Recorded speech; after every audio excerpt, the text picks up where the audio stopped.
வணக்கம் ஃப்ரெண்ட்ஸ். சிறகடிக்க ஆசை சீரியலில் இன்னைய எபிசோடில் என்ன நடக்குதுன்னு பார்க்கலாம் வாங்க. நைட் ஆகுது. விஜயா மட்டும் பேய் மாதிரி இந்த வீட்டில் உலாவிட்டு இருக்காங்க. அவங்க கிச்சன்ல இருந்து வர அம்மான்னு ரவி கூப்பிடுற சத்தம் கேட்குது. வாடா ரவி அப்படின்னு சொல்லிக்கிட்டே அவங்க வர, கூடவே ஸ்ருதியும் வர்றாங்க. வாமா ஸ்ருதி, உங்க ரெண்டு பேரையும் இப்படி பார்க்க எவ்வளவு சந்தோஷமா இருக்கு. நீ வருவன்னு எனக்கு நல்லா தெரியும் அப்படின்னு விஜயா பேசிக்கிட்டே போக, நான் ஒன்னும் இங்கேயே தங்கறதுக்கெல்லாம் வரல, உங்ககிட்ட ஒரு முக்கியமான விஷயம் பேச வந்தேன், அவ்வளவுதான் அப்படின்னு ஸ்ருதி சொல்ல, விஜயாவோட முகம் விளக்கெண்ணெய் குடிச்ச மாதிரி ஆயிடுது. அவ்வளவுதானா? என்னம்மா நீ இவ்வளவு தூரம் வந்துட்ட, அப்படியே இங்க தங்குனாதான் என்ன அப்படின்னு விஜயா கேட்க, நடக்கிறதெல்லாம் பார்த்தா நான் திரும்ப இங்க வர முடியாதுன்னு தான் தோணுது அப்படின்னு ஸ்ருதி சொல்ல, விஜயாவுக்கு ரொம்பவே அதிர்ச்சி ஆயிடுது. என்னது அப்படின்னு ரெண்டு பேரையும் அதிர்ச்சியோடு பாக்குறவங்க, அப்படி என்னம்மா நடந்ததுன்னு கேக்குறாங்க. அம்மா, அந்த நீத்து ஏதோ புதுசா ஃப்ளவர் ஷாப் ஆரம்பிச்சிருக்காலாம் அப்படின்னு ரவி சொல்ல, பூக்கடையா? சரி, வச்சுட்டு போகட்டும், அதுக்கு என்னன்றாங்க விஜயா. ரவி முறைச்சிட்டே நிக்க, இந்த ஒன்றும் இல்லாத மீனாவே பூக்கடை வச்சிருக்கா, நீத்து பணக்காரி, பெரிய கடையா வைப்பா அப்படின்னு விஜயா சொல்ல, ஏன் ஆண்டி, எந்த விஷயமா இருந்தாலும் மீனா பேரை சொல்லி திட்டாம இருக்க முடியாதா உங்களால அப்படின்னு ஸ்ருதி வெடுக்குன்னு கேட்டு விடுறாங்க.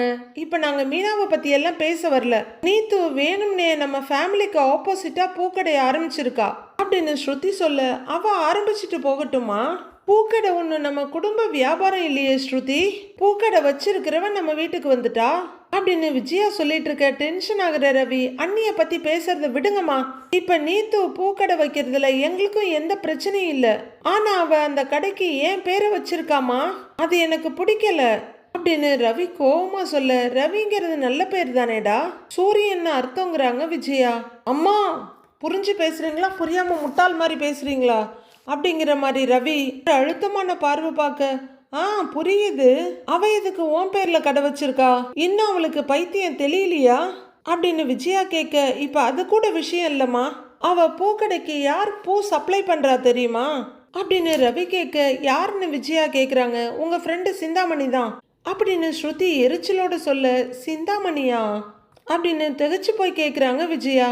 அவ ரவி பேரை வச்சதே எனக்கு பிடிக்கல, இதுல உங்க ஃப்ரெண்டு வேற போய் பூ அவளுக்கு சப்ளை பண்றாங்க அப்படின்னு ஸ்ருதி சொல்றாங்க. அவங்களுக்கு அண்ணிய பிடிக்காதுங்கிறதுக்காக அவங்க நீத்துவுக்கு சப்போர்ட் பண்ண பாக்குறாங்களா, இந்த மாதிரி ஒரு ஃப்ரெண்ட்ஷிப் உங்களுக்கு தேவையாமா அப்படின்னு ரவி கேட்க, டேய் சிந்தாமணி நல்லவங்க தான்டா அப்படின்றாங்க விஜயா. யாரு அவங்க நல்லவங்களா, மீனாவுக்கு எதிராக இருக்கவங்க எல்லாருமே உங்களுக்கு நல்லவங்க தான் அப்படின்னு ஸ்ருதியும் கோவமா சொல்ல, ஒரு பார்வை பார்த்துட்டு, இப்ப நீங்க தான் மீனாவை பத்தி பேசுறீங்க, சிந்தாமணி ஏன் அவங்களுக்கு பூ கொடுக்குறாங்கன்னு எனக்கு தெரியல அப்படின்னு விஜயா சொல்ல, அவங்க கிட்ட சொல்லி அவ கூட எல்லாம் பிசினஸ் பண்ணக்கூடாதுன்னு சொல்லுங்க, ரவி பேரை அவ கடைக்கு வைக்க கூடாதுன்னு சொல்லுங்க அப்படின்னு ஸ்ருதி ஸ்ட்ரிக்டா சொல்ல, சிந்தாமணி கிட்ட பூ சப்ளை பண்ண வேணான்னு வேணா சொல்றேன், நான் சொன்னா அவங்க கேட்பாங்க தான், ஆனா ரவி பேரை வைக்க கூடாதுன்னு நாம எப்படிமா சொல்ல முடியும் அப்படின்னு விஜயா கேக்குறாங்க. ஏன்னு ஸ்ருதி கேட்க, ரவின்ற பேர்ல எத்தனையோ பேர் இருப்பாங்க அப்படின்னு விஜயா சொல்ல, அது எத்தனை ரவி வேணா இருக்கட்டும், ஆனா அவ கடைக்கு வச்ச ரவின்ற பேரு இவனோட இதுதான், அவ எப்படி அதை ஆன்லைன்ல போஸ்ட் பண்ணிடுவா, அதை பார்க்குற எல்லாருக்கும் இவன் பேரு தான் வச்சிருக்கான்னு தெளிவா தெரிஞ்சிடும், இவங்களுக்குள்ள லவ் இருக்குன்னு திரும்பவும் பேசுவாங்க அப்படின்னு ஸ்ருதி சொல்ல, இந்த அளவுக்கெல்லாம் நான் யோசிக்கல அப்படின்னு ரவி சொல்ல, நீ இதெல்லாம் யோசிச்சிருந்தாதான் ஆரம்பத்திலேயே நான் சொன்னப்பயே வந்து தொலைச்சிருப்பியே அப்படின்னு ஸ்ருதி பயங்கரமா ரவி கிட்ட கோவப்பட, அமைதியா இருங்க, இருங்க இருங்க ரெண்டு பேரும், ஸ்ருதி இருமா, நீ கோவப்படாத, நான் சிந்தாமணி கிட்ட பேசுறேன் அப்படின்னு விஜயா சொல்ல, இங்க பாருங்க ஆண்டி, சிந்தாமணி என்ன ஐடியாவில் இதெல்லாம் பண்றாங்கன்னு எனக்கு தெரியாது, ஆனா அவங்க மீனாவுக்கு நிறைய ப்ராப்ளம்ஸ் கொடுத்துருக்காங்க, அந்த மாதிரி என் லைஃப்ல எதுவும் பண்ணணும்னு நினைச்சாங்க, நான் மீனா மாதிரி அமைதியெல்லாம் இருக்க மாட்டேன், நான் என்ன வேணாலும் செய்வேன் அப்படின்னு ஸ்ருதி ரொம்பவே மிரட்டலும் கோவமா சொல்றாங்க. உடனே விஜயா ஸ்ருதி பக்கத்துல வந்து, அட நீ வேற ஏமா கோவப்படுற, அதெல்லாம் ஒன்றும் நடக்காதுமா, நான் சிந்தாமணி கிட்ட பூ கொடுக்க வேணாம்னு சொல்றேன், நான் பேசிட்டு உங்ககிட்ட சொல்றேன் சரியா அப்படின்னு ஸ்ருதியோட கையெடுத்து கையில வச்சுட்டு சொல்ற விஜயா. சொல்லி முடிச்சுட்டு அவங்க கையை விட ஸ்ருதி பயங்கர கோவத்தோட ஒரு திருப்பிட்டு போயிட்டே இருக்காங்க. ஐயோ, இவ என்ன இவ்வளோ கோவமா போறா அப்படின்னு ரவி நொந்து போய் பார்க்க, விஜயாவும் இந்த பணக்கார பைத்தியத்துக்கு பைத்தியம் முத்தி போச்சாட்டிருக்கு, அதான் வந்துச்சு கத்துச்சு போயிடுச்சு அப்படின்ற மாதிரி யோசனையை கடுப்புமா பார்த்துட்டு இருக்காங்க. ரவி அவங்க அம்மா ஒரு முறைச்சிட்டு உள்ளர போயிடுறாரு. அடுத்த நாள் பொழுது விடியுது. மனோஜ் ஷோரூம்ல உட்காந்து ஏதோ எழுதிட்டு இருக்காரு. அப்போ மொட்டை பாஸ் மெதுவா பக்கமா வர்றாரு. என்ன ப்ரோ, காலையில இருந்த அக்கவுண்ட்ஸ் எல்லாம் வெறித்தனமா பார்த்துட்டு இருக்கிற? என்ன, எங்களுக்கு போனஸ் கீனஸ் எதுவும் போட போறியா அப்படின்னு அவர் கேட்டுட்டு இருக்க பக்கத்துல வந்து நிக்கிற ஜீவாவும் சிரிப்போட பாக்குறாங்க. மனோஜ் ரெண்டு பேரையும் பார்த்துட்டு சந்தோஷம் ஒரு முறை மறிச்சிட்டு, போய் கஸ்டமரை பாருங்க போங்க ப்ரோ அப்படின்னு சொல்ல அவர் போயிடுறாரு. ஜீவா அங்கேயே நிக்கிறாங்க. அடுத்து ஜீவாவையும் ஒரு தடவை நிமிர்ந்து முறைச்சு பார்க்க அவங்களும் போயிடுறாங்க. அந்த பொண்ணு ஜீவாவை ப்ராப்பர்ட்டியோட தான் இருக்கணும்னு சொல்லியிருப்பாங்க போல இருக்கு. எப்போ பார்த்தாலும் கையில் ஒரு ஃபைலோடையே தான் சுற்றிட்டு இருக்காங்க அந்த பொண்ணு. அவங்க ரெண்டு பேரும் அந்த பக்கம் போக கிறிஷ் ஓடி வர்றாரு. மனோஜ் பக்கத்தில் வந்து, டேடி இங்கே பாருங்க, கிளாஸ்லேயே நான் தான் ஃபர்ஸ்ட் ரேங்க், இங்கே பாருங்க அப்படின்னு மனோஜோட கையை வந்து பிடிச்சிட்டு ப்ராக்ரஸ் ரிப்போர்ட்டை காட்டிட்டு இருக்காரு. அவர் வந்து அப்பான்னு கூப்பிட்டு இருந்ததுல கடையில இருக்க அத்தனை பேரும் திரும்பி பாக்குறாங்க மனோஜ். உடனே மனோஜும் கோவமா, கையிடுறா அப்படின்னு கிறிஷோட கையை எடுத்து விட்டுட்டு, நான் உன்னை அப்படி கூப்பிடக்கூடாதுன்னு சொல்லியிருக்கேன்ல, யாரா உன்னை ஷோரூம்ல உள்ளர விட்டது, போடா வெளியில அப்படின்னு மனோஜ் சொல்ல, டேடி ஒரு நிமிஷம் பாருங்க டேடி, அப்பா கிட்ட மிஸ் சைன் வாங்க சொன்னாங்க, சைன் போடுங்க டேடி அப்படின்னு கிறிஷ் விடாம கேட்க, யாரா உன் டேடி, சைன்லாம் போட முடியாது போடா அப்படின்னு மனோஜ் கத்திக்கிட்டு இருக்க கடையில் வேலை செய்கிறவங்க, கடைக்கு வந்த கஸ்டமர்னு மொத்த கூட்டமும் இங்கே தான் பார்த்துட்டு இருக்கு. ப்ளீஸ் டேடி சைன் போடுங்க டேடி அப்படின்னு கிறிஷ் விடாம கேட்டுட்டு இருக்க. அதான் சொல்லிட்டு இருக்கேன்ல, போடா வெளியே அப்படின்னு மனோஜ் எழுந்து நின்று கிறிஷை தள்ளிவிட அவரு தடுமாறி விழப்போக ரோஹிணி கரெக்டா வந்து பிடிச்சிக்கிறாங்க. ரோஹிணியை பார்த்தவொடனே இன்னும் கொஞ்சம் டென்ஷன் ஆகி, உன் வேலை தானா இது, எதுக்கு இவனை கூட்டிட்டு வந்த அப்படின்னு மனோஜ் கோவமா கேட்குறாரு. ரோஹிணி வந்த கோவத்தெல்லாம் மறைச்சிக்கிட்டு, மனோஜ், கிறிஷ் தான் டேடி கிட்ட ப்ராக்ரஸ் ரிப்போர்ட்டை காட்டணும், அவர் பார்த்தா சந்தோஷப்படுவாருன்னு சொன்னா, அதுக்காக தான் உங்ககிட்ட கூட்டிட்டு வந்தேன் அப்படின்னு அப்படியே அப்பாவியா சொல்ல, நான் இவன் மார்க்கை பார்த்து சந்தோஷப்படுவேனா, நீ ரொம்ப ஓவரா போயிட்டு இருக்க, தப்பு மேல தப்பு பண்ணிக்கிட்டு இருக்க, முதல்ல இவனை கூட்டிக்கிட்டு வெளியில போ அப்படின்னு கத்துறாரு மனோஜ். இதுல என்ன மனோஜ் தப்பு இருக்கு, இவன் டேடி கிட்ட சைன் வாங்கணும்னு சொன்னா, அதனாலதான் இவனை கூட்டிக்கிட்டு வந்தேன், இவன் சின்ன பையன், இவனுக்கு என்ன தெரியும் அப்படின்னு ரோஹிணி ரொம்ப அப்பாவியா நடிக்க, யாரு இவன் சின்ன பையனா, அவனுக்கு நல்லா ட்ரைனிங் கொடுத்து வச்சிருக்க, முதல்ல ரெண்டு பேரும் வெளியில போங்க, என் கண்ணு முன்னாடியே நிக்காதீங்க அப்படின்னு மனோஜ் சொல்லிட்டு வேற பக்கம் திரும்பிக்க ரோஹிணி மெதுவா அந்த பக்கம் நிக்கிற கூட்டத்தை பாக்குறாங்க. அதுல ஒரு லேடி, சே இப்படி ஒருத்தனா குழந்தைகிட்ட போய் இப்படி எரிஞ்சு விழுந்துட்டு இருக்கா அப்படின்னு ஒரு கஸ்டமர் சொல்ல, ரோஹிணிக்கு ஆஹா அப்படின்னு குளிர்ச்சியா இருக்கு. மனோஜ், இவன் உங்ககிட்ட எவ்வளவு ஆசையா வந்தான், நீ இப்படி பேசுற, என்னதான் உனக்கு பிசினஸ் பெருசா இருந்தாலும் ஃபேமிலியை விடக்கூடாது, இவன் பாவம் உன்னை பார்க்கணும்னு கேட்டுக்கிட்டே இருந்தான் அப்படின்னு கிறிஷோட தலையை தடவிக்கிட்டே சொல்றாங்க ரோஹிணி. இவன் எதுக்கு என்ன பார்க்கணும், இந்த பக்கமே வரக்கூடாதுன்னு சொல்லியிருக்கேன்ல, உங்க ரெண்டு பேர் முகத்தையும் பார்க்கவே எனக்கு பிடிக்கல அப்படின்னு மனோஜ் கோவமா மறுபடியும் திரும்பி நின்னுக்க, டேடி அப்படின்னு கிறிஷ் போய் மறுபடியும் மனோஜ் கையை பிடிக்க, யாரா டேடி அப்படின்னு அடிக்கிறதுக்கு மனோஜ் கையை ஓங்குறாரு. உடனே ரோஹிணி கிறிஷை தன்னோட பக்கமா இழுத்துக்கிட்டு, மனோஜ் மனோஜ் வேண்டாம் மனோஜ், ப்ளீஸ் மனோஜ், இவனை அடிக்காத, நாங்க போயிடுறோம் அப்படிங்கிறவங்க, கிறிஷ் நம்ம போயிடலாம் அப்படின்னு கண்ணீர் விட்டு சிம்பத்தி கிரியேட் பண்ணிட்டு இருக்க கிறிஷ் அப்படியே ஒரு பரிதாப திருட்டு பார்வை பாக்குறாரு மனோஜ்.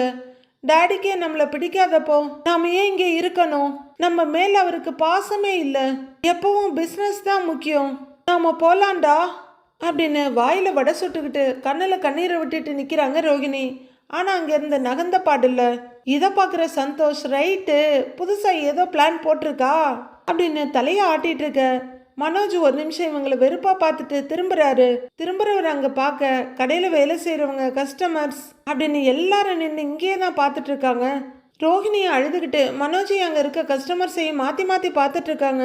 அப்போ கஸ்டமர் ரெண்டு பேர் கையில இருக்க பொருளோட இந்த பக்கம் வர, மேடம் இதை பில்லு போட்டுடலாமா அப்படின்னு ஒரு சேல்ஸ் லேடி கேட்குறாங்க. இதெல்லாம் ஒன்றும் பில்லும் போட வேணாம், ஒன்றும் போட வேண்டாம், என்ன மனுஷன் இருந்தாலும் பெத்த பையனையும் பொண்டாட்டியையும் நடுக்கடையில நிக்க வச்சு எல்லாரும் முன்னாடி இப்படி அசிங்கப்படுத்திட்டு இருக்காரு, பெரிய கொடுமைக்கார மனுஷனா இருப்பாரு போல இருக்கு அப்படின்னு சொல்ல மனோஜ் அதிர்ந்து போய் பார்க்க கிரிஷ் அதே ஏக்க திருட்டு பார்வையும், ரோஹிணி கண்ணில் கண்ணீருமா நின்றுட்டு இருக்காங்க. இவர் கடையில வாங்கினா பொருளே விளங்காது, இந்த கடையில இருந்து எங்களுக்கு எதுவுமே வேண்டாம், வா போலாம் அப்படின்னு இன்னொரு கஸ்டமரையும் கூட்டிக்கிட்டு ரெண்டு பேரும் வெளியே போறாங்க. பாவம்பா அந்த பொண்ணு எவ்வளவு அமைதியா பேசுறாங்க, இந்த ஆள் என்னடா நான் இப்படி பேசுறாரு அப்படின்னு இன்னொரு ஆள் வந்து சொல்றாரு. அவர் பக்கத்துல இன்னொரு ஆள் நிக்கிறாரு. இல்லைங்க அது வந்து அப்படின்னு மனோஜ் ஆரம்பிக்க, ஏன்பா புருஷன் பொண்டாட்டினா ஏதாவது நடக்கிறது சகஜம் தானே. அதுக்காக பெத்த பையன் மேல கோவப்பட்டா என்ன ஜென்மம்யா நீங்கெல்லாம். டாடி டாடி நீ எவ்வளவு பாசமா கூப்பிடுறா, அத கூட புரிஞ்சுக்க முடியாத ஜென்மையா நீ. என்ன ஆளுங்களோ அப்படின்னு 2 பேரும் நெத்தியில அடிச்சுட்டு போறாங்க. இல்லைங்க நான் உன்னோட டேடிலாம் இல்ல அப்படின்னு மனோஜ் சொல்லிட்டு இருக்க. இன்னும் 2 கஸ்டமர்ஸும் எல்லாரும் வாங்க போலாம், இந்த ஆளோட கடையில எல்லாம் எதையுமே வாங்கவே கூடாது, விளங்கவே விளங்காம போயிடும். பொண்டாட்டி பிள்ளையவே என்ன வாங்குறான் அப்படின்னு சொல்லிக்கிட்டே எல்லாரும் அங்கிருந்து போயிடுறாங்க. ரோஹிணி இன்னமும் அங்கேயே தான் மூக்க சிந்திக்கிட்டு அழுதுட்டு நின்னுட்டு இருக்காங்க. போற கஸ்டமர்லாம் ரோஹிணியையும் கிருஷையும் பரிதாபமா பார்த்துட்டு போறாங்க. கிருஷ் அதே திருட்டு ஏக்க பார்வைய கண்ணை கூட இமைக்காம பார்த்துட்டு இருக்காரு. கஸ்டமர்ஸ் எல்லாரும் போனதும் சேல்ஸ் பர்சன் மட்டும் அங்க நிக்கிறாங்க. ரோஹிணியோட அழுக ஸ்விட்ச் போட்ட மாதிரி ஆஃப் ஆயிடுது. மனோஜ் பக்கத்துல வந்து கண்ணில் வழிஞ்ச கண்ணீரை அப்படியே சுண்டி அவர் முகத்துல தெரிச்சு விடுறாங்க. அப்படியே ஈன்னு மேக்கப் போட்ட பேய் மாதிரி ஒரு சிரிப்பு சிரிச்சுட்டு போய் கிருஷ கையில பிடிக்க, போடி போ, வந்த கஸ்டமர்ஸ் எல்லாம் விரட்டிட்டல, எல்லாரும் என்ன வில்லன்னு நினைச்சிருப்பாங்க, ஆனா நீ தான் வில்லின்னு அவங்களுக்கு தெரியாம போச்சு அப்படின்னு மனோஜ் கடுப்பா சொல்லிட்டு இருக்க. ப்ரோ ஷோரூம்ல பொருள்லாம் காலியாகும்னு பார்த்தா இவ என்னடானா கஸ்டமர்ஸ காலி பண்ணிட்டு போறா அப்படின்னு மொட்டை பாஸ் மனோஜ் கிட்ட சொல்லிட்டு இருக்க. யாரோ ஒருத்தங்க அழற சத்தம் கேக்குது. 2 பேரும் திகச்சு திரும்பி பார்த்துட்டு அங்க வந்து பார்த்தா அது ஜீவா. விக்கி விக்கி அழுதுட்டு இருக்காங்க. என்னடா இதுன்னு 2 பேருமே திகச்சு போய் பார்த்துட்டு இருக்க. ஏமா வந்த கஸ்டமர்ஸ் எல்லாம் போயிட்டாங்கன்னு அழுதுட்டு இருக்கியா, அவ்வளவு விசுவாசமா அப்படின்னு மொட்டை பாஸ் சந்தோஷ் கேட்க. அதெல்லாம் ஒன்றும் இல்லைங்க சார் அப்படின்னு அழுதுட்டே இருக்காங்க. அப்புறம் ஏமா அழுவுற அப்படின்னு மனோஜ் கேட்க. நீங்க ரோஹிணியை திட்டிக்கிட்டு இருக்கும்போது இந்த பொண்ணு அந்த ஓனரை வச்சிருப்பா போல இருக்கு, அதனாலதான் கட்டின பொண்டாட்டிய துரத்தி விடுறான்னு சொல்றாங்க சார் அப்படின்னு ஜீவா அழுதுகிட்டே அங்கிருந்து ஓடுறாங்க. ஐயோ கடவுளே அப்படின்னு சந்தோஷ் அதிர்ந்து போய் நிக்க. மனோஜும் ஐயோ அப்படின்னு தலையை தடவிட்டு போறாரு. கூடவே வர சந்தோஷ், ப்ரோ உன் பர்சனல் ப்ராப்ளத்தால ஷோரூமுக்கு வந்த கஸ்டமர்ஸ் எதுவுமே வாங்காம போயிட்டாங்க, அது மட்டும் இல்லாம ஷோரூம்ல இருக்க எங்களுக்குமே பிரச்சனை வருது, நானும் அடி வாங்கிட்டேன், ஜீவாவும் அவமானப்பட்டுட்டாங்க அப்படின்னு சந்தோஷ் சொல்ல. அவ இப்படி செய்வான்னு நான் நினைக்கல ப்ரோ அப்படிங்கிறாரு மனோஜ். ஆனா ஜீவா சொன்னாங்கல்ல, அது மாதிரி ஷோரூம் ஓனரா உன் பேரு கெட்டு போச்சுன்னு வச்சுக்க, ஒரு கஸ்டமர் கூட உன் ஷோரூம் பக்கமே வரமாட்டாங்க, அவ டைவர்ஸ் கொடுக்கறதுக்கு முன்னாடி எல்லாத்தையுமே இழந்து நடு ரோட்ல தான் நிக்க போற பாரு அப்படின்னு கோபத்தோட சொல்லிட்டு அங்கிருந்து போயிடுறாரு சந்தோஷ். மனோஜ் அப்படியே பேயடிச்ச மாதிரி நிக்கிறாரு. பார்வதி வீட்டுல அவங்க கதை படிக்கிறதுக்கு ரெடியா இருக்க. கேமராவை ட்ரைபாட்ல பிக்ஸ் பண்ணிட்டு அங்கெல்லாம் கரெக்டா இருக்கான்னு செக் பண்ணிட்டு இந்த பக்கமா வர்றாரு சிவன். அத கூர்ந்து பார்த்துட்டு இருக்காங்க சிந்தாமணி. அவரு பக்கத்துல வந்து பார்வதி கையில இருக்க நோட்டை வாங்கிட்டு, பார்வதி நல்ல ஸ்மைலிங்கா இருக்கணும், பேசும்போது நல்ல உற்சாகமா இருக்கணும் அப்படின்னு சொல்ல. பார்வதியும் அப்படிங்கிறாங்க சிரிப்போட. உங்க முகத்துல எவ்வளவு உற்சாகம் தெரியுதோ அப்பதான் அந்த குழந்தைங்களும் உற்சாகமா இருப்பாங்க, ஓகே அப்படின்னு சிவன் கேட்க. ஓகே சிவ் அப்படின்னு பார்வதி சொல்ல. மறுபடியும் கேமரா கிட்ட வந்து ஆங்கிள் கரெக்டா இருக்கா அப்படின்னு பார்த்துட்டு அதை ஆன் பண்ணிட்டு ஆக்ஷன்ங்கிறாரு அவரு. பார்வதியும் ஹலோ குட்டீஸ், இன்னைக்கு உங்க மூளைக்கு ஒரு சின்ன வேலை கொடுக்க போறேன், நான் உங்களை சில கேள்விகள் கேட்பேன், அதுக்கான பதில நீங்க கண்டுபிடிக்கணும், என்ன ரெடியா அப்படின்னு பேச ஆரம்பிக்க. சிந்தாமணி வச்ச கண்ணு வாங்காம 2 பேரையும் மாறி மாறி பார்த்துட்டு இருக்காங்க. எல்லாரும் என்கிட்ட எதையாவது கொடுத்துக்கிட்டே இருப்பாங்க, ஆனா நான் யாருக்கும் எதையும் திருப்பி கொடுக்க மாட்டேன், நான் யாரு அப்படின்னு பார்வதி கேட்க. யாரு அப்படின்னு சிந்தாமணியும் கேக்குறாங்க. ஏங்க டேக் போயிட்டு இருக்கு அப்படின்னு சிவன் சொல்ல அமைதி ஆயிக்கிறாங்க சிந்தாமணி. கண்டுபிடிச்சிட்டீங்களா? கரெக்ட், குப்பை தொட்டி அப்படின்னு பார்வதி சிரிச்சுட்டே சொல்ல. அப்படின்னு ஆச்சரியமா பாக்குறாங்க சிந்தாமணி. உண்டியல்னு கூட வச்சுக்கலாம் அப்படின்னு பார்வதி சொல்லிட்டு இருக்கா. அச்சோ இது எனக்கு தெரியாம போச்சே அப்படின்னு சந்தோஷத்துல ஆடிட்டு இருக்காங்க சிந்தாமணி. சரி அடுத்த கேள்வி. எல்லாரும் என்ன சாப்பிட வாங்குவாங்க, ஆனா என்னை யாரும் சாப்பிட மாட்டாங்க, நான் யாரு அப்படின்னு பார்வதி கேட்ட. ஏதோ சிந்தாமணி கிட்ட தான் கேட்ட மாதிரி அவங்க சீரியஸா யோசிக்கிறாங்க. குழந்தை மாதிரி வாயில விரல வச்சு கடிச்சுக்கிட்டே பார்வதியும் சிவனையும் மாறி மாறி பாக்குறாங்க. ஆன்சர் எப்படி தெரியும், அடுத்தவங்களை கெடுக்க மட்டும்தானே தெரியும் சிந்தாமணிக்கு. பார்வதியும் கேமராவை பார்த்துக்கிட்டே, தெரியலையா, நான் தான் தட்டு இல்ல ஸ்பூன்னு கூட சொல்லலாம் அப்படின்னு பார்வதி சொல்ல. ஐயோ இது எனக்கு தெரியாம போச்சே, தொண்டையில இருந்தது ஆனா வரல அப்படிங்கிற மாதிரி சிந்தாமணி ரியாக்ஷன் கொடுத்துட்டு இருக்காங்க. அடுத்தடுத்து பார்வதி நிறைய கேள்விகள் கேட்டு கொஞ்சம் கேப் கொடுத்து ஆன்சர் சொல்லிட்டு இருக்க சிந்தாமணி ஒரே பூரிப்பா பார்த்துட்டு இருக்காங்க. பார்வதி ஒவ்வொரு தடவை கேள்வி கேட்கிறப்பவும் ஏதோ இவங்களதான் கேட்கிற மாதிரி சிந்தாமணி ஏகப்பட்ட யோசனை பண்றதும் ஐயோ நான் சொல்லலையே அப்படின்ற மாதிரி வருத்தப்படுறதுமா ஏகப்பட்ட ரியாக்ஷன் கொடுத்துட்டு இருக்காங்க. என்ன குட்டீஸ், எல்லாத்துக்கும் பதில் சொல்லிட்டீங்களா? நீங்க எவ்வளவு அறிவாளின்னு எனக்கு தெரியும். இதே மாதிரி இன்னும் நிறைய விடுகதைகளோட அடுத்த வீடியோவில் உங்களை சந்திக்கிறேன். பாய் அப்படின்னு பார்வதி சொல்ல கட் அப்படின்னு கேமராவை ஸ்டாப் பண்றாரு சிவ். அதுவரையில ஏகப்பட்ட சேட்டைங்க பண்ணிட்டு இருந்த சிந்தாமணி துள்ளி குதிச்சு கை தட்டிட்டு இருக்காங்க. ஒரே சந்தோஷ சிரிப்பு மழைதான். குடுகுடுன்னு பார்வதி கிட்ட ஓடி வந்து பார்வதி சூப்பரா சொன்னீங்க அப்படின்னு கைய கொடுக்க பார்வதியும் சந்தோஷமா சிரிச்சிட்டு தேங்க்ஸ்ங்கிறாங்க. சிவனும் நோட்டை எடுத்துக்கிட்டு பக்கத்துல வந்து ஓகே பாரு சூப்பரா பண்ணீங்க, ரொம்ப அருமையா இருந்துச்சுங்கிறாரு. தேங்க்யூ வெரி மச்ங்கிறாங்க பார்வதி. அப்போ டோர்பெல் ரிங் ஆக பார்வதி வேகமா போய் கதவை திறந்துட்டு வா விஜயா அப்படின்னு இன்வைட் பண்ண வாங்க மாஸ்டர்னு சிந்தாமணியோட வாய்ஸும் கேக்குது. விஜயா அமைதியா உள்ளர வர இப்பதான் ஒரு வீடியோ பேசி முடிச்சேன் அப்படின்னு பார்வதி சொல்லிட்டு இருக்க. இன்னைக்கு என்ன கதை சொன்னேன்னு விஜயா கேக்குறாங்க. மாஸ்டர் இன்னைக்கு பார்வதி கதை சொல்லல விடுகதை போட்டுட்டு இருந்தாங்க அப்படின்னு சிந்தாமணி சொல்ல கடுப்பா சிந்தாமணியை பாக்குற விஜயா சரி அதெல்லாம் இருக்கட்டும், நான் உங்ககிட்ட பேசுறதுக்கு தான் வந்தேன்றாங்க.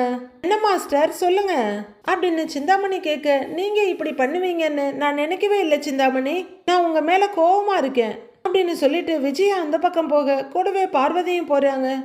ஐயையோ இவங்க புருஷன் மேல நாம தான் வண்டியை விட்டு ஆளை விட்டு இடிக்க வச்சோன்றது தெரிஞ்சிருச்சோ அப்படின்னு கொஞ்சம் பயமும் யோசனையுமா நிக்கிற சிந்தாமணி சுதாரிச்சுக்கிட்டு மாஸ்டர் என்ன மாஸ்டர் நீங்க என் மேல கோவமா இருக்க அளவுக்கு நான் என்ன தப்புங்க மாஸ்டர் பண்ணேன் அப்படின்னு சிந்தாமணி சொல்ல எனக்கு எல்லாம் தெரிஞ்சிருச்சு சிந்தாமணி, என் குடும்பத்துக்குள்ள இப்படி ஒரு விஷயத்த நீங்க பண்ணியிருக்கீங்க அப்படின்னு விஜயா சொல்ல சிந்தாமணிக்கு உதறல் எடுக்குது. இருந்தாலும் சமாளிச்சுக்கிட்டு மாஸ்டர் நீங்க என்ன சொல்றீங்கன்னு எனக்கு புரியலங்க மாஸ்டர் அப்படின்னு சேலம் முந்தானிய திருகிட்டே சொல்ல விஜயா நீ இப்படி இவ்வளோ கோவப்படுற அளவுக்கு சிந்தாமணி என்ன பண்ணாங்க அப்படின்னு பார்வதி கேட்க சிந்தாமணி நெத்தில குளிர்க்கிற வியர்வையை அப்படியே பயத்தோட துடைக்கிறாங்க. என் பையன் ரவி பேரை வச்சு அந்த நீத்து பூக்கடை ஆரம்பிச்சிருக்காளாம், அவளுக்கு நீங்க தான் பூ சப்ளை பண்றீங்களா அப்படின்னு விஜயா கேட்க உள்ளர அடைச்சிருந்த மூச்சு அப்பாடான லைட்டா வருது. அடுத்து ஒரு பெருமூச்சு விட்டுட்டு லைட்டான சிரிப்போட ஓ அதுவாங்க மாஸ்டருங்கிறாங்க சிந்தாமணி. ரவியும் ஸ்ருதியும் வந்து சொன்னாங்க எதுக்கு உங்க ஃப்ரெண்ட் இப்படி பண்றாங்கன்னு என்ன கேள்வி கேக்குறாங்க அப்படின்னு விஜயா கேட்க ஓ இத வேற பண்றீங்களா சிந்தாமணி அப்படின்னு பார்வதி கேட்க ஐயோ இவ வேற இந்த ஆஃப் பாயில் தான் அப்படியே குதிச்சிட்டு இருக்குன்னா இவ வேற தூண்டி விட்டுட்டு இருக்கா அப்படிங்கிற மாதிரி பார்வதியை முறைக்கிறாங்க சிந்தாமணி. நீங்க எனக்கு ஃப்ரெண்டா இல்ல நீத்துவோட ஆளா அதை முடிவு பண்ணிக்கோங்க அப்படின்னு விஜயா கேக்குறாங்க. என்ன சிந்தாமணி மீனாவுக்கு எதிராக அந்த பொண்ணை வளர்த்து விட பாக்குறீங்களா அப்படின்னு பார்வதியும் கேக்குறாங்க. அதெல்லாம் ஒன்றும் இல்லை பார்வதி நீ சும்மா இரு அப்படிங்கிறவங்க மாஸ்டர் இப்படி வாங்கலேன் அப்படின்னு விஜயாவோட கையை பிடிச்சி கூட்டிட்டு போறாங்க. உட்காருங்கன்னு இவங்க உட்கார்ந்துட்டு பக்கத்துல உட்கார வச்சுக்கிறாங்க. மாஸ்டர் நீங்க என்ன பத்தி புரிஞ்சுக்கிட்டது அவ்வளவுதானா மாஸ்டர்? நீங்க தான் மாஸ்டர் எனக்கு முக்கியம். நீங்க என்னை பத்தி இவ்வளவுதான் புரிஞ்சு வச்சிருக்கீங்கன்னு நினைக்கிறப்ப என் மனசுக்கு ரொம்ப கஷ்டமா இருக்குங்க மாஸ்டர் அப்படின்னு முகத்தை தொங்க போட்டுட்டு உட்கார்ந்துருக்காங்க சிந்தாமணி. பின்ன என் மேல உங்களுக்கு இவ்வளவு அன்பு இருந்தா அந்த நீத்துவுக்கு போய் பூவெல்லாம் சப்ளை பண்ணுவீங்களா? அவ என் பையன் பேரெல்லாம் கடைக்கு வச்சிருக்கா. ஏற்கனவே அவகிட்ட இருந்து எப்படி என் பையனை கட் பண்றதுன்னு பார்த்துட்டு இருக்கேன். நீங்க என்னடா நான் அவளுக்கு போய் பூ சப்ளை பண்ணிட்டு இருக்கீங்க அப்படின்னு விஜயா சொல்ல அதுக்குள்ள ஒரு பிளானை ரெடி பண்ண சிந்தாமணி மாஸ்டர் நான் ஒரு காரணத்தோடு தாங்க மாஸ்டர் இதை பண்ணிட்டு இருக்கேன்னு சிந்தாமணி சொல்றாங்க. அப்படி என்ன காரணம் அப்படின்னு அருளோசு விஜயா கேட்க நீங்க யோசிச்சு பாருங்க மாஸ்டர், இப்போ அந்த பொண்ணு பூக்கடை திறந்துருக்கா, நான் அவளுக்கு பூ சப்ளை பண்ணலன்னா ஊர்ல வேற யாரும் சப்ளை பண்ண மாட்டாங்களா சொல்லுங்க மாஸ்டர் அப்படின்னு சிந்தாமணி கேட்க அருளோசு விஜயாவும் யோசிக்குது. இப்ப இவ என்னதான் சொல்ல வர்றா அப்படின்ற மாதிரி பார்வதி பார்த்துட்டு இருக்காங்க. நானே ஏன் வாலண்டியரா போய் பூ சப்ளை பண்றேன்னு சொன்னேன் தெரியுமா? அப்பதான் அவ என்ன செய்யறா, ரவிய நெருங்கிறதுக்கு அவ என்னெல்லாம் பிளான் பண்றா அப்படின்னு நமக்கு தெரியும் அப்படின்னு சிந்தாமணி சொல்ல ஓஹோ இதுதான் கரெக்டோ அப்படின்ற மாதிரி ஆஃப் பாயில் விஜயா யோசிக்கிறாங்க. அதை நாம தெரிஞ்சுக்கிட்டு தடுக்கலாம் இல்ல மாஸ்டர் அப்படின்னு கொக்கு தலையில வெண்ணெயை வச்சு அதுக்கப்புறம் கொக்க பிடிச்சி அது தலையில இருக்க வெண்ணெயை எடுத்து நெய் காய்ச்சலான்னு சிந்தாமணி சொல்ல முட்டாள் விஜயாவை எதுவும் சொல்லாம பாக்க ஓகே சூப்பரா விஜயாவோட மண்டையை கழுவிட்டு இருக்கான்னு பாக்குறாங்க பார்வதி. அதுக்குதாங்க மாஸ்டர் நான் பூ சப்ளை பண்றேன்னு ஒத்துக்கிட்டேன் அப்படின்னு சிந்தாமணி சொல்ல ஓஹோ அப்போ அவ கூட ஒரு போலீஸ் உளவாளி மாதிரி போய் சேர்ந்திருக்கீங்க. அது என்னமோ சொல்லுவாங்களே ஸ்பை அந்த மாதிரியா அப்படின்னு பார்வதி கேட்க, கிட்டத்தட்ட அவ என்ன நம்பி எல்லாம் சொல்லுவா, நாம அப்புறம் எல்லாத்தையும் முறியடிச்சிடலாம் அப்படின்னு சிந்தாமணி சொல்ல, என்ன சொல்றீங்க சிந்தாமணி அப்படின்னு விஜயா கேக்குறாங்க. ஆமா மாஸ்டர், ஒரே கல்லுல 2 மாங்காய். அவ கூட பிசினஸ் பண்ற மாதிரி ஆச்சு. அதை வச்சே அவகிட்ட பழகுற வாய்ப்பும் கிடைக்கும். அவகிட்ட பழகி அவளுக்கு தெரியாமலே நான் அவளை கண்காணிப்பேன். அப்புறம் மெல்ல மெல்ல ரவி பேரை அந்த கடையில இருந்து எடுக்க வைப்பேன். கடைசியில ரவி கிட்ட இருந்து அவளை முழுசா கட் பண்ணி விட்டுருவேன் மாஸ்டர் அப்படின்னு சிந்தாமணி சொல்ல, இதெல்லாம் நடக்குமா, நம்பலாமா உன்ன அப்படிங்கிற மாதிரி விஜயா பாக்குறாங்க. மாஸ்டர், நான் இதை உங்க பையனுக்காக செய்யல, உங்களுக்காக தான் இதெல்லாம் பண்றேன். ஏன்னா நீங்க என்னோட குரு அப்படின்னு அசராம ஒரு ஐஸ் கட்டியை தூக்கி சிந்தாமணி விஜயா தலையில வைக்க, விஜயா பக்கியும் அப்படியான்ற மாதிரி பாக்குது.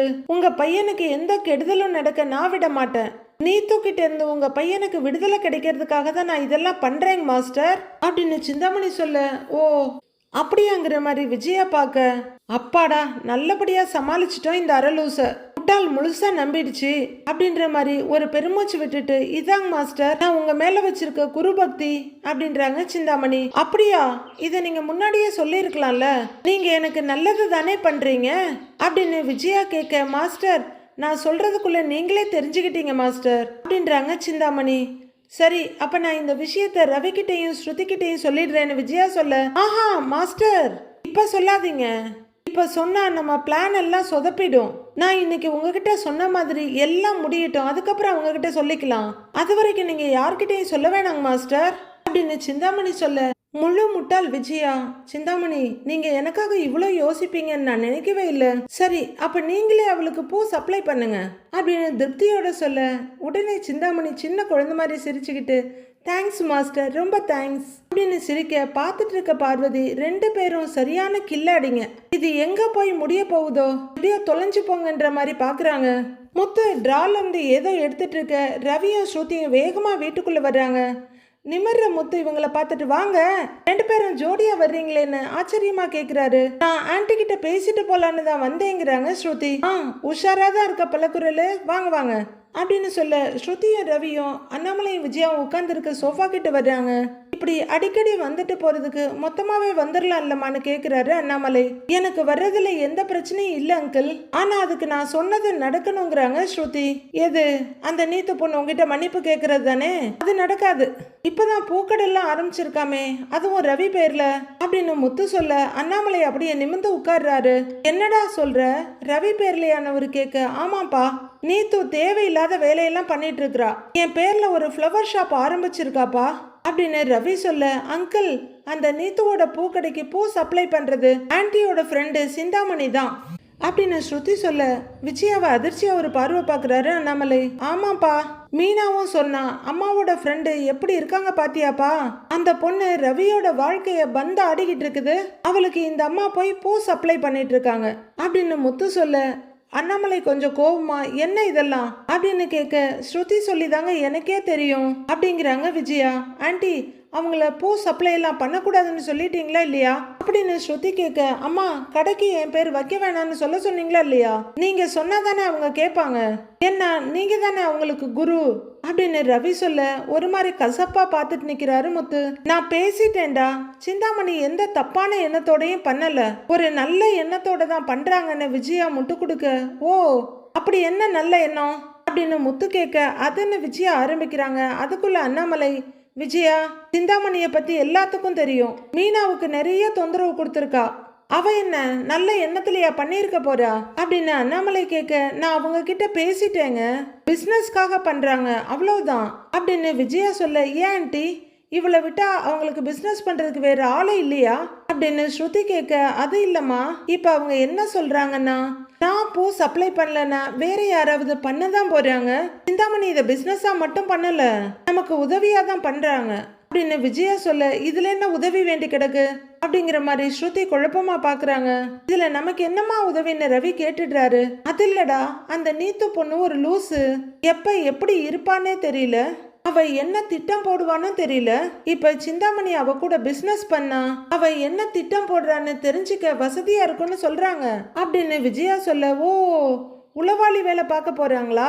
அப்பா இதெல்லாம் நம்புற மாதிரியாப்பா இருக்கு அப்படின்னு முத்து கேட்க, டேய் நீ சும்மா இருடா அப்படின்றாங்க விஜயா. ஆன்ட்டி எனக்கு இதெல்லாம் சரியா படல, அவங்க கிட்ட நாங்க கேட்டோமா இதெல்லாம் பண்ண சொல்லி அப்படின்னு ஸ்ருதி சொல்ல, நீ எதுக்கும் பயப்படாதம்மா, எல்லாம் நல்லதுதான் நடக்கும். நான் சிந்தாமணிய வச்சு அந்த கடையில இருந்து ரவி பேரை எடுக்க வைக்கிறேன், ஒரே கல்லுல 2 மாங்காய் விழும் பாரு அப்படின்னு விஜயா சொல்ல, எரிச்சலா பாக்குறாங்க ரவியும் ஸ்ருதியும். ஒரு மாங்காய் அடிக்கிறதுக்கே இங்க 10 கல்லு தேவைப்படுது, இதுல பழமொழி வேற, கல்லு திரும்ப நம்ம மேல வந்து விழாம இருந்தா சரிதான் அப்படின்னு முத்து சொல்ல, ஐயோ இவன் எதுவும் சொல்ல விட மாட்டேங்கிறான், எதுக்கு எடுத்தாலும் ஒரு குத்தங்குறை கண்டுபிடிச்சிட்டு அப்படின்னு எரிச்சலோட பாக்குறாங்க விஜயா. ரவி நீ எதை நினைச்சும் கவலைப்பட வேண்டாம், இதை என் கையில விட்டுருங்க, அந்த கடையில இருந்து உன் பேரை மட்டும் இல்ல அவ அங்க கடை வச்சிருக்கதையே நான் எடுக்க வைக்கிறேன், அந்த பொறுப்பு என்னோடையது அப்படின்னு விஜயா பெரிய பில்டப் எல்லாம் கொடுக்க, என்னடா உங்க அம்மா ஓவரா பேசிட்டு இருக்கிறாங்க, இது ஒன்னும் உருப்படுற மாதிரி எனக்கு தெரியலங்கிற மாதிரி ஸ்ருதி பார்க்க, இருக்கட்டும் ஸ்ருதி அம்மா தான் இவ்வளவு தூரம் சொல்றாங்கல்ல பாக்கலாங்கிற மாதிரி ரவியும் பாக்குறாரு. விஜயா தேவையில்லாம ஏதாவது பண்ணி பிரச்சனையை பெருசாக்கிடாத, அவ்வளவுதான் நான் சொல்லுவேன் அப்படின்னு விஜயாவை பத்தி நல்லா தெரிஞ்ச அண்ணாமலை சொல்லிடுறாரு. அப்போ மனோஜ் அப்படியே துவண்டு போய் வீட்டுக்குள்ள வர்றாரு. எல்லாரும் இங்கதான் இருக்கீங்களான்னு கேக்குற அவரோட குரல் கிணத்துக்குள்ள இருந்து வர்ற மாதிரி இருக்கு. அவ்வளவுதான் விஜயாவுக்கு பையனை பார்க்க பதறி போகுது. என்னடா என்ன மனோஜ், ஏன் உன் முகமே வாட்டமா இருக்கு அப்படின்னு எழுந்து வந்து கைய பிடிக்க, அதை ஏமா கேக்குறீங்கன்னு உட்கார்றாரு அவரு. விஜயாவும் கூடவே உட்கார்றாங்க. இன்னைக்கு ஷோரூம் வந்தவங்க முன்னாடி என் மான மரியாதை எல்லாமே போச்சுங்கிறாரு மனோஜ். ஏண்டா இதுக்கு முன்னாடி அதெல்லாம் இருந்துச்சான்னு கேக்குறாரு முத்து. ஏய் நீ சும்மா இருடா அப்படின்னு மிரட்டிட்டு மனோஜ் பக்கம் திரும்பி பரிவா என்னடா ஆச்சுன்னு கேக்குறாங்க விஜயா. அந்த ரோஹிணி இன்னைக்கு ஒரு வேலையை பார்த்து விட்டுட்டாமா அப்படின்னு மனோஜ் சொல்ல, அவ என்னடா பண்ணாங்கிறாங்க விஜயா. அவ பேரை கேட்டாலே ஏன் இப்படி கொதிக்கிறேங்கிறாரு அண்ணாமலை. ஆன்டிக்கு ரோஹிணி பேரை கேட்டாலே பிபி எகிருது அப்படின்னு ஸ்ருதி சொல்ல, டேய் அவங்க என்னடா பண்ணாங்கன்னு ரவி கேக்குறாரு. இத்தனை நாளா ஷோரூமுக்கு அவளா வந்து ஏதாவது சொல்லிட்டு போவா, இன்னைக்கு அவ பையன் கிருஷ கூட்டிட்டு வந்தா அப்படின்னு மனோஜ் சொல்ல அதிர்ச்சியா பாக்குறாரு முத்து. அப்படின்ற மாதிரி விஜயாவும் அதிர்ந்து பார்க்க, எல்லாரும் எதுக்கு அவ கூட்டிட்டு வந்தாங்க அப்படின்ற மாதிரி பாக்குறாங்க. அந்த குட்டிச்சா தன்னை எதுக்குடா கூட்டிட்டு வந்தா அப்படின்னு விஜயா கேட்க, உடனே ஷோரூம்ல நடந்ததை சொல்றாரு மனோஜ். கிருஷ் தான் டாடி கிட்ட மார்க்க காட்டணும், அவரு சந்தோஷப்படுவாருன்னு சொன்னா, அதுக்காக தான் உங்ககிட்ட அவனை கூட்டிக்கிட்டு வந்த அப்படின்னு ரோஹிணி ஆடின நாடகத்தை மனோஜ் சொல்லி முடிக்க, ஐயோ சாமி இவ்வளோ பெரிய டிராமாவா அப்படின்னு அதிர்ச்சியில ரவியும் ஸ்ருதியும் கூட அப்படியே அங்க உட்கார்ந்துடுறாங்க. அப்படின்னு அந்த பார்லர் அம்மா கிருஷ்ணன் நடுவுல வச்சு ஏதோ பிளான் பண்ண ஆரம்பிச்சிருச்சு போல இருக்கு அப்படின்னு முத்து சொல்ல, அவ அடங்க மாட்டாளாடா, அவ பையனை வச்சு இப்படிலாம் பண்ணி பாக்குறாளா அப்படின்னு விஜயா அதிர்ச்சியா கேட்க, நான் அவனை போடான்னு லேசா தள்ளி விட்டேமா, அது பெரிய பிரச்சனை ஆயி போச்சு, வந்த கஸ்டமர்லாம் என்ன தப்பா நினைக்க ஆரம்பிச்சிட்டாங்க, ஆளுக்கு என்ன தப்பா பேச ஆரம்பிச்சிட்டாங்க, இவன் பையனை இவனே துரத்துறான்னு தப்பா பேசினாங்க அப்படின்னு மனோஜ் சொல்லிக்கிட்டே போக அதிர்ச்சியோட பார்த்துட்டு இருக்காங்க விஜயா. எல்லாருமே அப்படியே வாயடிச்சு போய் பாக்குறாங்க. ரோஹிணி டிஃப்ரெண்டா ஏதேதோ பிளான் பண்ணிக்கிட்டே தான் இருக்காங்க போல அப்படின்னு ஸ்ருதி சொல்ல, அவங்க பண்றதுக்கு ஏத்த மாதிரி இவனும் போய் விழுந்துடுறான் அப்படின்னு ரவி சொல்ல, மனோஜும் விஜயாவும் அப்படியே நொந்து போய் பாக்குறாங்க. இதுக்கு முடிவே கிடையாதா இல்ல விடிவே கிடையாதான்னு அவங்க 2 பேரும் ஏக்கமா பார்த்துட்டு இருக்க.